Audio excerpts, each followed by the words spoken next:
वर्ष दो प्रकार के होते हैं। ठीक, नंबर 1 है साधारण वर्ष। साधारण वर्ष की बात करें तो इसमें 365 दिन होते हैं, 52 सप्ताह होता है,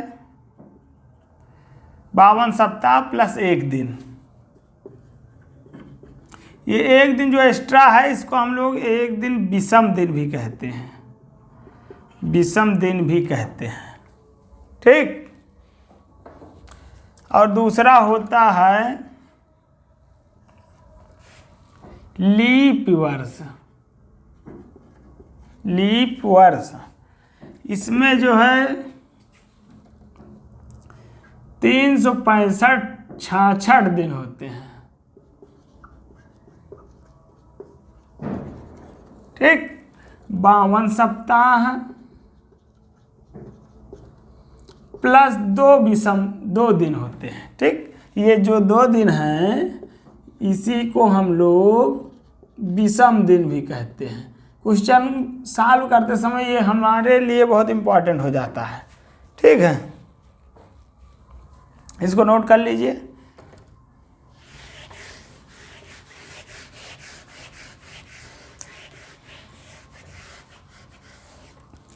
अब कैसे पता करेंगे कि कौन सा साधारण वर्ष है या लीप वर्ष है? तो देखिए, साधारण वर्ष जो है 4 से जब हम काटते हैं तो कोई वर्ष है जैसे 2023। अब ये कैसे पता चलेगा साधारण वर्ष है या लीप वर्ष है?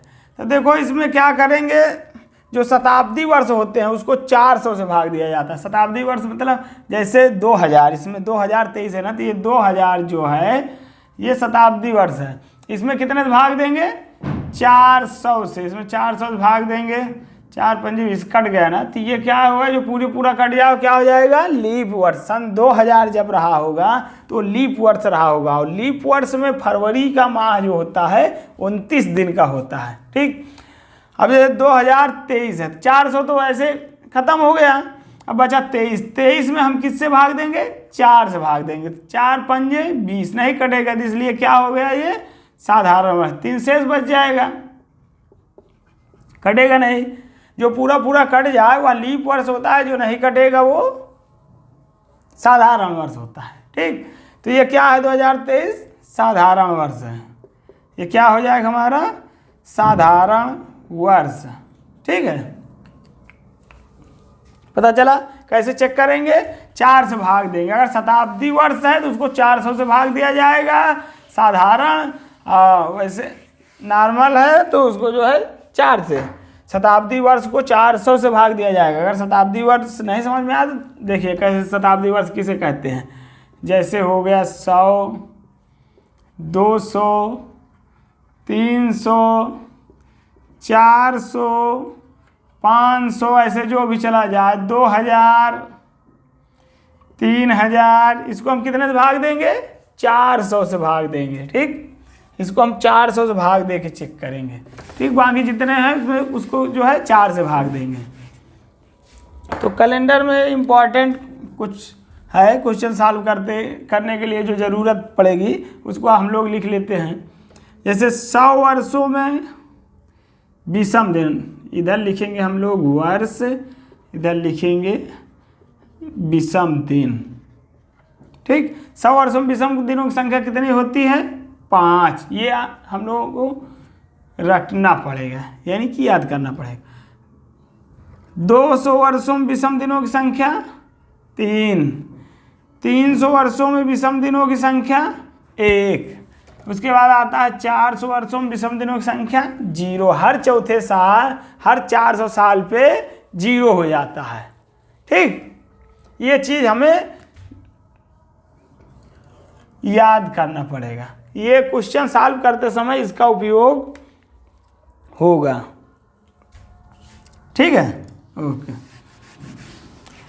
अब कुछ और बेसिक चीज़ें हैं जो हमें याद करना पड़ेगा। अच्छा, ये कैलेंडर की शुरुआत जो कब हुई? 1/1/1 को कौन सा दिन था? एक एक एक को सोमवार दिन माना जाता है, सोमवार। ठीक, एक एक एक एक एक एक को कौन सा दिन माना जाता है? सोमवार मान के हम लोग प्रश्न को सॉल्व करेंगे। ये जो रूल पढ़ रहे हैं इसके आधार पर एक एक एक को सोमवार मान के। ठीक है, और कुछ बेसिक चीज़ें याद कर लेते हैं। जैसे देखिए सप्ताह में कितने दिन होते हैं? 7 दिन। इसको कैसे हम ऐसे एक सर्किल के हिसाब से समझ लेंगे। 1 2 3 4 5 6 7। देखो ये हो गया हमारा 0। 0 मतलब होता है रविवार। ठीक, ये हो गया रविवार। ये हो जाएगा 1। 1 मतलब सोमवार। ये याद करना पड़ेगा, ये क्वेश्चन सॉल्व करते समय इसकी ज़रूरत पड़ेगी हमें। ठीक, ये हो गया 2। 2 का मतलब मंगलवार। ठीक है, ये हो गया 3। 3 का मतलब बुधवार। ये सब याद करना पड़ेगा, नंबर इसका याद करना पड़ेगा। 4। 4 का मतलब बृहस्पतिवार। 5 का मतलब शुक्रवार। 6 का मतलब शनिवार। ठीक, ये बेसिक चीज़ें याद करना पड़ेगा।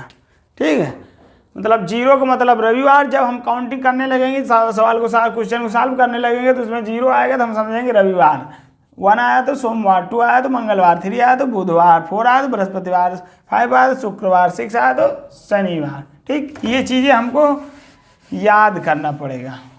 ठीक है, तब आगे क्वेश्चन हम लोग सॉल्व करने में आसानी होगी। कुछ और बेसिक चीज़ें हैं याद करना पड़ेगी, जैसे जनवरी में कितने दिन होते हैं? 31। फरवरी में कितने होते हैं? 28 भी होता है, 29 भी होता है। ठीक है, मार्च में कितने होते हैं? 31 का महीना होता है।